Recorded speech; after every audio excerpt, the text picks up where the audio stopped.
Hello everyone, welcome back to your own channel guys. So एक latest news आ रही सेबी की तरफ से कि कोई भी इंस्टीट्यूशनल इन्वेस्टर शॉर्ट सेलिंग नहीं कर सकता। In fact naked short selling is not allowed for institutional investors. ठीक है, अभी नेकेड शॉर्ट सेलिंग क्या होती है कि सुबह कोई स्टॉक है वो हमने सेल कर दिया और बीच में कोई न्यूज़ डाल दी। ठीक है, ड्यूरिंग द मार्केट आवर्स कोई न्यूज़ डाल दी कि भाई इस पर्टिकुलर रीज़न की वजह से ये स्टॉक गिरा है। ठीक है, अब हमें ये शाम तक पता चला कि ये तो ऐसा तो कुछ था ही नहीं। ठीक है, और नेक्स्ट डे वहाँ पे प्रॉफिट बुकिंग हो जाती है इंस्टीट्यूशनल इन्वेस्टर्स के दौरान और रिटेल इन्वेस्टर्स लॉस में आ जाते हैं।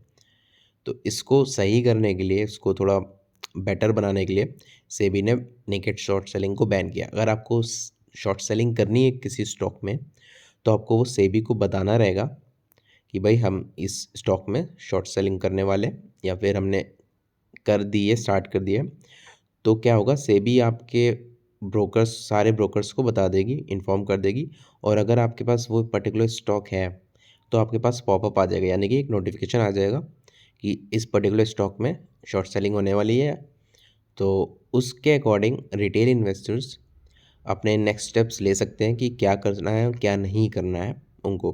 ठीक है, कि ये पोजीशन है तो एग्ज़िट कर लें, या फिर हमें अगर एफ-एन-ओ में करना है तो हमारे लिए पॉजिटिव चीज़ है कि हम भी पुट बाय कर सकते हैं जो कि काफ़ी ऊपर जाएगी। ठीक है गाइस, तो हम ये कर सकते हैं। अभी पूरी न्यूज़ में यहाँ पे दिखाता हूँ आपको कि SEBI bans naked short selling, no institutional investor shall be allowed to do a day trading.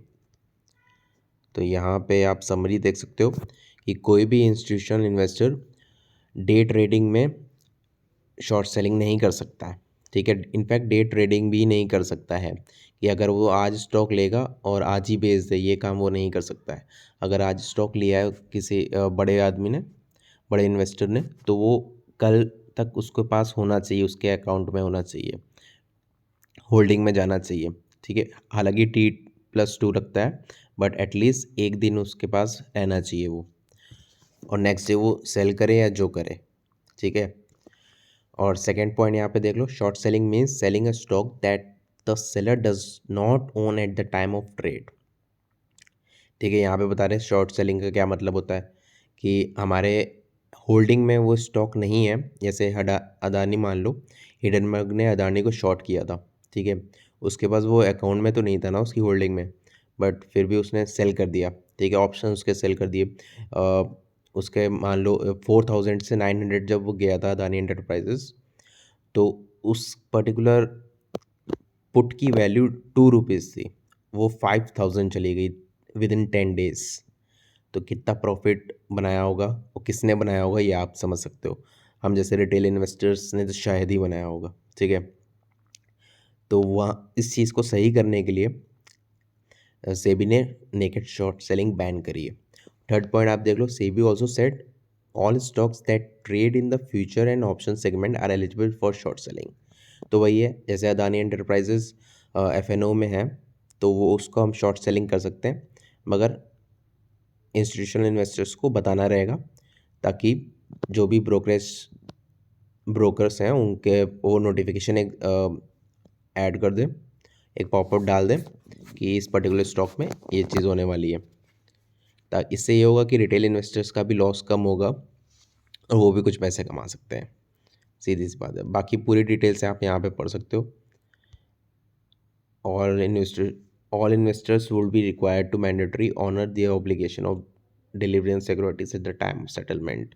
और यहाँ पे आप देख सकते हो, the stock exchange shall frame necessary uniform deterrent position and take appropriate action against the broker for failure to deliver security at the time of settlement, which shall act as a sufficient deterrent against failure to deliver।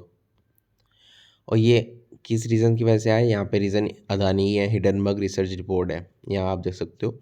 The move comes after the Supreme Court asked SEBI to examine whether investors suffers losses and whether any short positions were created in breach of law ahead of US short selling seller Hindenburg research report last year। तो ये अदानी क्या जो case हुआ है उसकी वजह से ये चीज़ें हुई हैं कि ताकि अगर कोई और इन फ्यूचर ऐसे स्टॉक हो उसमें शॉर्ट सेलिंग आ जाए, 4,000 का स्टॉक 900 चला जाए या फिर ज़ीरो भी हो जाए, तो हमें तो देर में पता चलेगा ना। हमें तो हमारे पास न्यूज़ आएगी रिटेल इन्वेस्टर्स के पास शाम तक आएगी, ठीक है, सोशल मीडिया के थ्रू, है ना। बट तब तक तो कांड हो चुका होगा, तो इसलिए ये स्टेप्स लिए गए। तो अब देख लो, हमारे लिए तो पॉजिटिव है बट इंस्टीट्यूशनल इन्वेस्टर्स के लिए उतना अच्छा नहीं है, हमारे लिए बेटर है। तो गाइज़ बस यही छोटी सी एक न्यूज़ थी और आपको बताना था। बाकी मैं इसका लिंक दे दूँगा, आप पूरा ब्लॉग पढ़ सकते हो। तब तक के लिए thank you, bye bye for now.